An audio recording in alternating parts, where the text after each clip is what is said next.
Do you ever find yourself overthinking and overcomplicating your content creation and actually showing up to sell your stuff to the point at which you're not really showing up in the way you would like or at all? If so, then today's episode is just for you.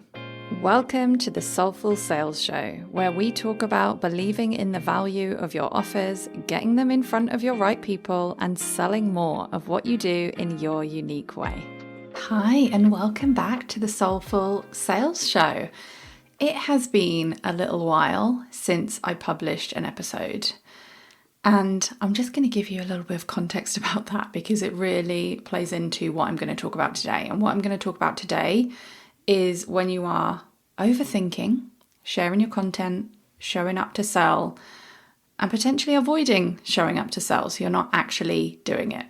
Because this has definitely been happening with this podcast. The truth is, I took a break over Christmas. That was planned. I was going to take a couple of weeks off. And then life really was lifing. December was just one illness after another in my family. And my son missed school at the end of the year. And then we had a few days of relative wellness. I still wasn't completely back to normal, but at least we had Christmas and Boxing Day and a few days around that. And coming up for New Year's Eve, I was really looking forward to the new year. I was really thinking, right, I'm really ready to put this illness behind us, get back to some sort of normality, routine. And then my son got really ill again on the 30th of December, and we actually had to go to A&E on the 31st. We shouldn't really have had to go to A&E. We had a doctor's appointment. He missed that he had a UTI. But because he missed that, we had to go to A&E to be safe. Anyway, he was really, really poorly with this UTI, and he missed the start of school in 2024. So it was over a month of illnesses and changes of routine, getting woken in the night, all of this stuff. I was planning to take time off anyway, but that was definitely not how I had imagined taking the time off. It was really challenging. I was grateful that I had planned to work less, but it meant that I ended the year feeling behind. It meant that I started this year feeling behind. The only kind of silver lining of it all was that I think I did need a proper break. And it wasn't a proper break in the relaxing sense, but it was a proper break in that it just totally stopped me from working, from thinking about work. And I think part of me actually needed that, just not quite in that way. So life was lifing. I decided, you know what, I'm always talking about radical prioritization in these seasons of life where there's just too much and you are behind. I literally was behind. It was a fact. It wasn't just a story or a feeling. The fact of the matter is that things had been derailed for a whole month. So I was talking about radical prioritization in these seasons of life. And that's what I was doing. I decided, you know what, I'm going to focus on connecting with my members. I'm going to focus on getting back to my calls. I'm going to focus on my clients. And the podcast can take a backseat for a while. And that was okay for a few weeks. And that was intentional for a few weeks. But what I have noticed over the last week or so, maybe a bit more than that, is that I want to be podcasting again, but I am overthinking it because I have had this break. It's been a long time since I've sat down and recorded a solo episode. I do actually have several interviews lined up, but I wanted to come back with a solo episode. I realised I've been putting it off. I've been overthinking, and I thought, you know what? It's a fact of running an online business, a fact of running your own business that you go through these phases where you do put things off, where you do overthink. And it's only in the last couple of weeks when I've actually started to get more organised, to plan what I'm actually selling, that I've realised, my goodness, I wish I had just done this stuff I'm about to share with you sooner and showed up totally imperfectly. So that is what I am doing today in this podcast episode. I am going away. Well, I'll share a bit about how I'm letting go of what I did have planned, not letting go of it, postponing it, and showing up imperfectly with what I actually have to say here and now. So here is what I have to say about times like this, when you are overthinking, when you are putting off showing up, when you know you should be selling something, but it just feels like a lot of effort, or it feels really, really hard to know the right thing to say to sell it. And my core belief, by the way, about showing up and selling is that it gets to be easy. it actually is simple. The reason why it doesn't feel easy is because of all the stories we come up with, all the fears that come along with that. But at its core, showing up and selling what you do and sharing about what you do actually is very easy. And this is something we work on again and again with inside my membership, the Soulful Sales Society. It's currently closed at the moment, but I will open it a couple of times throughout the year. We work on this again and again inside that membership, the fact that selling gets to be easy. It's what we make it mean that can be hard. So this is really the crux of this episode. So the first point I want to make about those times when you're overthinking about showing up and selling is that you have to really acknowledge where you are putting in place rules for yourself. Because there are so many ways that we could be showing up and selling. There are so many strategies that we see out there. I mean, if you're spending a session scrolling on Facebook, tell me how many ads in one session will you see promoting all kinds of different systems for doing this? There are so many ways to do it. And while it's helpful to have all this advice out there, it's actually not helpful when it creates limitations and rules and how we think we need to be doing it. And it to an extent that it feels, what's the word? Like it strangles our creativity. It strangles our creativity. We forget why we're doing it in the first place. And we're really, really concentrated on just getting it right and saying the right thing and putting the thing out there that's going to make sure that our offer sells. It breaks connection, basically, with our vision, with our why, with the reason why we know it can help people. So the first thing I would recommend is just get super clear on what rules are you placing on yourself around how you have to show up. Do you think that your social media post has to be a perfectly polished, like really long carousel on Instagram? Do you think you need to do something different in your emails or something specific? Do you think you need to be talking about a certain type of topic because you're going to be launching something about that topic in the future? Now, don't get me wrong. There's definitely a time and a place for setting up something you're going to launch. So talking about that topic before you launch it. But if it's stifling you and leaving you paralyzed to the point at which you're not even sharing anyway, then I promise you, letting go of the rules is going to be better than keeping those rules that you think are protecting you and not doing the thing anyway. So just as a really kind of silly, I mean, it seems silly, but actually it was very true for me, example is that I really wanted to come back on this podcast at the start of 2024 or, a couple of weeks into January this year. And I wanted my first episode to be something to do with reflecting on last year or looking forward to this year. Traditionally, I do a year in review blog post and podcast episode, and then I do an intentions looking forward blog post and podcast episode. And I really, really wanted to start the year with those things.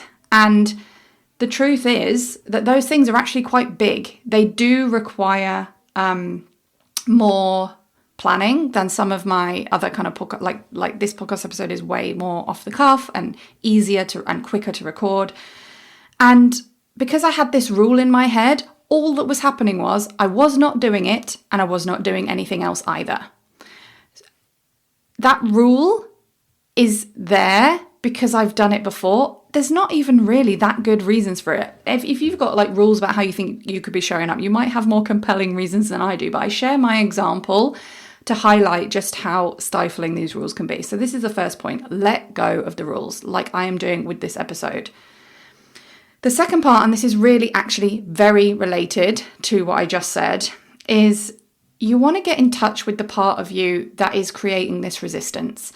There's a reason why you are procrastinating, resisting, not doing the thing, overthinking the thing. There's always a payoff.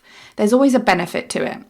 And so many people in the kind of personal development and online business world will talk about self-sabotage and we're getting in our own way and just what's the phrase? Like, just push through, get it done, forget about that, stop getting in your own way. And that tough love might work and it might work for a while. But the truth is that a much better way to look at it is I'm protecting myself in some way. I'm not sabotaging myself. My brain is doing a very important job of protecting myself. If there was some threat in the wild, that response to not do something, to pause, to freeze response, actually very, very helpful in certain situations, right? It's just not so helpful in the case of our business. So you want to actually, instead of beating yourself up for it, acknowledge the fact that you are a human being and you're having a human response. This protective response is based around some sort of fear.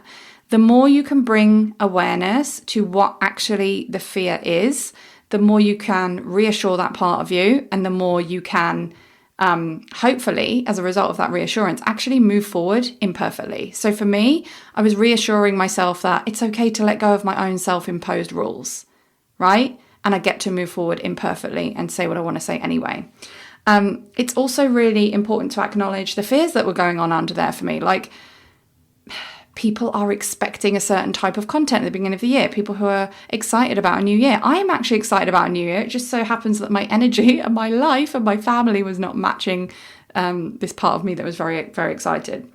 But always, and this is something I talk about in depth in many of my programs. And again, we talk about it in the context of specifically selling in the Soulful Sales Society membership.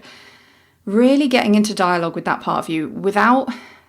And this is a practice, by the way, and it might be very, very hard at first, but without judging that part of you. So how can you genuinely ask yourself, okay, well, why does it make sense that I'm doing this? Why is it actually helpful in some way that I'm behaving like this, or I'm not doing this thing? And what do I need to help myself feel safer? And often what you need is to remind yourself that, you know what, even if this content I'm about to share doesn't resonate with people, I will be okay. Even if this content I'm about to share doesn't lead to sales, there is always more content. My business does not rely on any one piece of content for its success. Even if I say something that annoys people, I trust that my future self can deal with that. My future self can learn from that. You see where I'm going with this? Reassuring ourselves. It doesn't make the fear go away, but it gives it extra. Often we have this sense of like, oh, I can't do this. It feels too hard. I don't know what to say. I don't know what to write. I'm just going to be overwhelmed and do nothing. When we actually dig into it a little bit more, it gives it a little bit extra depth, a little bit extra understanding. And often for me, that understanding is enough for me to feel reassured enough to do it imperfectly, even though I still feel uncomfortable about it. Like, it's okay if that discomfort is not going away immediately, but getting into dialogue with that fearful part of you, really, really helpful. And the third and final thing that I really recommend whenever you are feeling stuck with the way that you are showing up, and all of these things are actually very, very linked, is to start by connecting with just yourself. Before you think about what will resonate with my people, before you think about what do I need to say about this offer, just see if you can connect with yourself. And my best advice for doing this is journaling. You don't actually have to journal. A lot of my clients who either don't like journaling or find it hard to journal will do this as voice notes and just see what comes out. It's not about writing something perfectly, but it's about asking yourself a question and letting yourself be really honest about the answer, knowing that nobody ever has to read it. It's a really, really great way to create content, but it's also very, very important that you don't set yourself the standard that whatever you come out with first has to be the content. I hope that this is making sense. So basically, I would ask myself a question like, what really matters to me about my work in this moment? Or what does my heart really want to say to me in this moment? Or what do I most want my audience to know about this work we do together? And I will just journal on that question. And you may think that question, what does my heart want me to know, is not a very strategic question for creating content for our audience. But in my experience, what comes out from that question is very, very helpful for me. And if it's helpful for me, it's helpful for my people as well.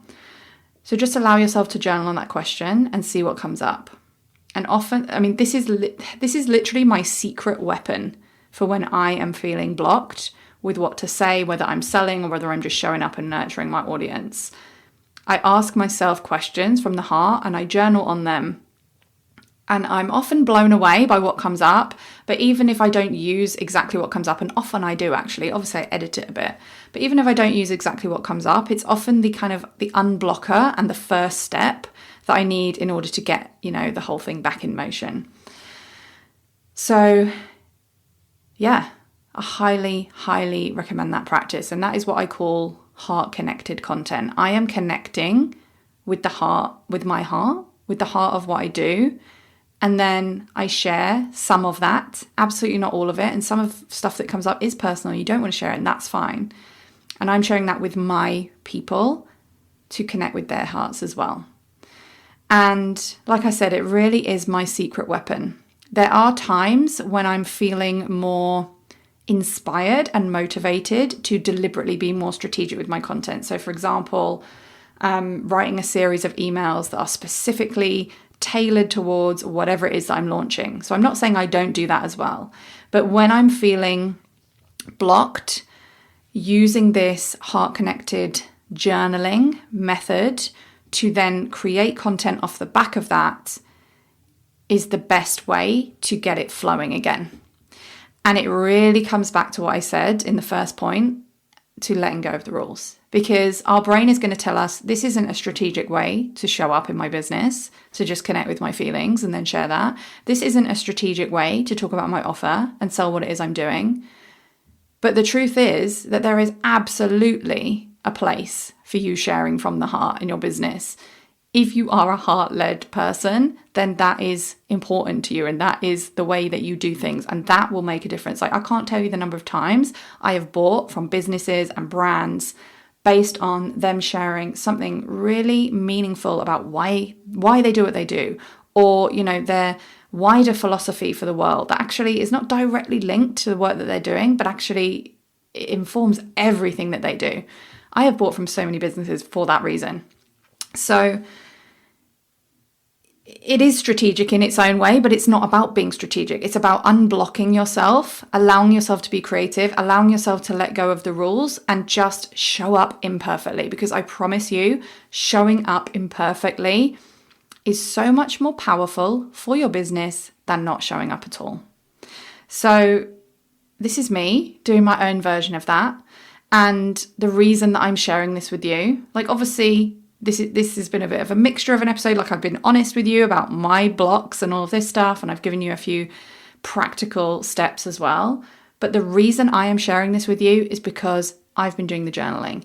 I've been figuring out what's been getting in the way. And I say getting in the way, see? That like snuck in there. But what I mean is my protective behaviors that are actually serving me in some way. I have been in connection with those parts of me, and I have allowed myself to let go of the rules and just show up here imperfectly today. And by the way, that's all I've got to say today. So it's short and sweet, but I hope it helps you. Just go out there and put something out there imperfectly. And by the way, this is a real core part of what I support you with in my $7 membership, the Soulful Growth Club. It's an absolute bargain for what you get. And it really is about being visible imperfectly. And what you'll find when you allow yourself to show up imperfectly and let go of the rules is that you allow yourself to be seen more as you. You release the pressure by being more honest about who you are and what you think about what you do. And that for me has a knock-on effect far beyond that individual piece of content that you're putting out there to get unblocked. Like it serves you in so many ways in your business. So if you want to be part of the Soulful Growth Club, like I said, it's only $7. Go to, what's the URL? I'm always so unprepared when I come to share the URLs. It's ruthpoundwhite.com/SGC. I think you can also go to soulfulgrowthclub.com. It's $7. You will get access to my sustainable marketing training. You'll get access to my quiet visibility training, which is all about allowing yourself to show up and be seen as yourself and all of the feelings and the mindset stuff that comes with that. And the sustainable marketing is all about simplifying your marketing and being very intentional about it in a way that honors your personality and energy. So you'll get access to all of that training. You'll also get access to twice a month. I do guided content creation and journaling sessions. I basically take you through the process that I just gave you in a nutshell in this episode. There are always replays of that if you can't come live. Then twice a month, you get prompts to help you connect with your heart and then connect with your people as well. And then we also have a monthly Q&A, and I am there to support you in the Facebook group. So you get loads for your $7, loads of support around this. And my aim is to help you show up more consistently, not in the way that we have a very, not under like the strict definition of the word consistent, but just more like keeping the momentum going, being yourself in your content, being more visible and growing your audience that way. So that's soulfulgrowthclub.com. And I'd love to see you inside the membership and support you inside the membership. Okay, that's all I have to say today. I hope that you can spend a moment connecting with yourself, figuring out what might be going on, what might be the fear underneath the resistance, and just do a little bit of journaling, do a little bit of speaking out loud, and see how that serves you in your business. All right, I'll catch you again next time. Thank you so much for listening to another episode of Soulful Sales. If you have a moment to rate and review, know that it really does make a difference. And if you'd like to carry on the conversation, then you can connect with me on Instagram at Ruth Poundwhite, sign up to my newsletter at ruthpoundwhite.com/newsletter, or my personal favorite, join me inside the low ticket membership at ruthpoundwhite.com/membership. And keep doing what you're doing, because your work really does matter.